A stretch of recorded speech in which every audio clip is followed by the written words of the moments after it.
അല്ലേ സംഗതി ആകെ കുഴപ്പവനെ പോണ്. എന്തുപറ്റി?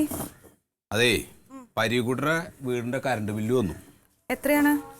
എത്ര? 3240 റുപ്യ. ആ, അത് വളരെ കൂടുതലാണ്. ഇപ്പൊ അത് കൂടുതലാണോ കുറവാണോ എന്നുള്ളതല്ല വിഷയം. അതിൽ ഒരു വിഹിതം നമ്മൾ കൊടുക്കണം. പകുതിയല്ല, പകുതിയാണോ കുഴപ്പമില്ലല്ലോ. വേറൊരു കണക്കാ പറയണത്. എന്ത് കണക്ക്? അതായത് ഈ 3240 റുപ്യയില് 8 പേരാണ് ഇവിടെ അവരെ കണക്ക്. 3 പേര് അവരും 5 പേര് നമ്മളും. അപ്പം 3 പേരുടെ കിഴിച്ചാൽ ബാക്കി 5 പേരുടെ പൈസ നമ്മൾ കൊടുക്കണമെന്ന്.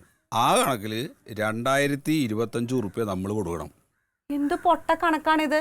ഇവിടെ ആകെ ഒരു ഫാനും 2 ലൈറ്റ് ഉള്ളതിനാണോ ഈ റസിയായിരിക്കും ഈ പറഞ്ഞതല്ലേ ഈ പൊട്ട കണക്ക്? അല്ലതോ പരീക്കുട്ടി പറയില്ലല്ലോ. എന്നിട്ട് പിന്നെ അപ്പൊ ഒന്നും നോക്കിയിട്ട് കാര്യമില്ല. പിന്നെ നമ്മൾ വാടകയും കൊടുക്കണില്ല. അപ്പൊ ഞാൻ കൊടുക്കാന്ന് പറഞ്ഞു. വാടക കൊടുക്കാത്തതിന്റെ കാര്യമൊന്നും നിങ്ങൾ പറയണ്ട. ഇക്കയും കൂടി കാരണല്ലേ നമ്മളിപ്പോ ഇവിടെ എത്തിയത്.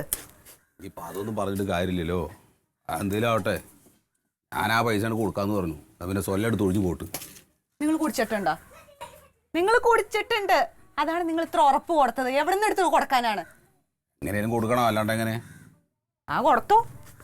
കൊടുക്കണം.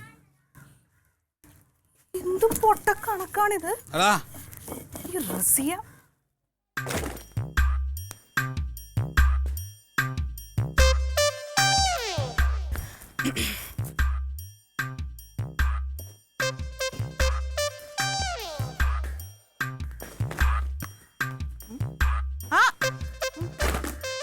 എങ്ങോട്ടാ ഓടുന്നേ? എന്താ എന്റെ മോളെ ഈ കറണ്ട് ബില്ലിന്റെ കാര്യം അറിഞ്ഞാ? അറിഞ്ഞു, ഏട്ടൻ പറഞ്ഞു. എന്താ പറഞ്ഞേ? 3240 റുപ്യന്ന്. ഓ, കൂടുതലാട്ടാ. അതല്ലേ ഞാനും പറയണേ. ഇവിടെ സാധാരണ 1000 റുപ്യ കൂടുതൽ ഒരിക്കലും വന്നിട്ടില്ല. ഞങ്ങൾക്ക് അവിടെ 500 രൂപക്കുള്ള ഒരിക്കലും വന്നിട്ടില്ല. പിന്നെ ഇപ്പൊ പറഞ്ഞിട്ട് എന്താ കാര്യം? ഇവിടെ 8 ആൾക്കാരില്ലേ ഇപ്പൊ, അപ്പൊ പിന്നെ കൂടൂ. അല്ല, 8 ആൾക്കാരല്ലല്ലോ റസിയ.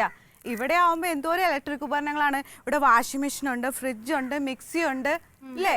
അതിന്റെയാണ്. എന്റെ മോളെ, നിങ്ങള് വരുന്നതിന് മുമ്പും ഈ പറയണ വാഷിംഗ് മെഷീനും ഫ്രിഡ്ജും മിക്സിയും ഒക്കെ ഞങ്ങൾക്ക് ഉണ്ടായിരുന്നു.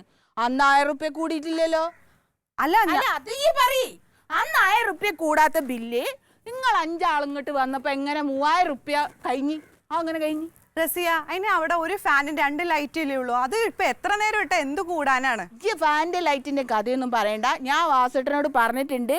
5 പേരുടെ റേഷ്യോ കണക്കാക്കിയിട്ട് 2000 റുപ്യ മൂപ്പര് തരാന്ന് പറഞ്ഞില്ല. റസിയ, എനിക്ക് നിന്റെ കണക്ക് മനസ്സിലാവണല്ല. റേഷ്യോയോ? എന്ത് റേഷ്യോ?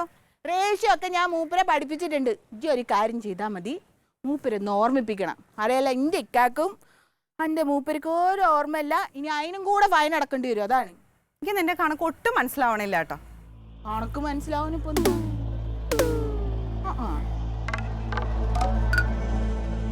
നിന്റെ വാഷിംഗ് മെഷീനും ഫ്രിഡ്ജിനും ഒക്കെ കുഴപ്പം. അല്ലാതെ ഓര് വന്ന് ഉപയോഗിക്കണേനൊന്നല്ല കുഴപ്പം.